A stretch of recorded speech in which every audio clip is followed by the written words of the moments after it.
Okay, so that's the last of the sanding.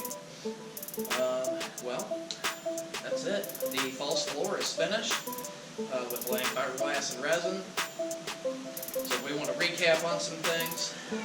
Always make sure you wet out your area you're going to lay first, and that kind of soaks the underneath. Once you wet that out, go ahead and pour your resin on the top, and then you're going to wet out the top, and that way you get a even distribution.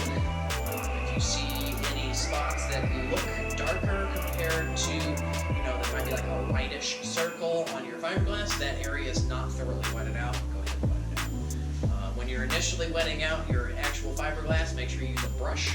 Press it in, unless you're going to vacuum bag. I don't know how to do that. That's a totally different way of doing things. But make sure that you press that in and it pushes it into the fiber, so that way you prevent any dry spots. Afterwards, from there, after your initial wetting, let that kick or cure. Best to just wait overnight. Come in, sand that down with 100, maybe 120, just all-purpose sandpaper grit, portable sander. Works great. What that'll do is that's going to show you some spots you missed, some lower spots, but kind of sands everything down so you got it flat. Then from there you can start building up your layers, and between each pouring of resin, once it cures it or kicks, go ahead and sand it back down flat, and you're going to do that till you can no longer see the fabric, and you have a nice level area. And then on top of it from here, go ahead and paint. I think in total what I used on this was I used 12 ounces for not 12, 24 ounces of the initial wet out. That was on the bottom. I used another 24 ounces for the top wetting. Then I came through and I have poured 3 more times on that using 24 ounces each. Anyway, so I used initially, and I was using 1408 biaxial. I used 24 ounces on the bottom wet out, 24 ounces on the top wet out. And then I poured resin 3 more times, each time using 24 ounces.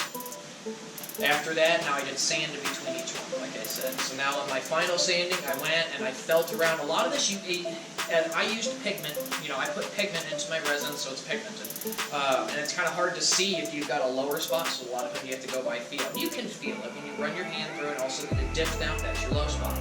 Mark it with a little bit of tape. Pour your resin in there, maybe just a couple ounces at a time, maybe 4 ounces. Once you see the resin has filled up and it maybe starts to flow over, just kind of brush that in, and it'll form and fill that wet spot. Come in, sand it smooth, so that way everything else matches. It's nice and flat, and you don't have that dip in there. After that, guys, you're ready to paint. Now, if you don't plan on painting, do not sand.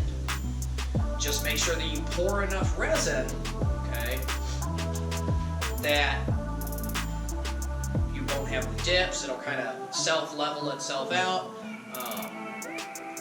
The only problem that I could see with happening with that is if you hear about a bug flies in it.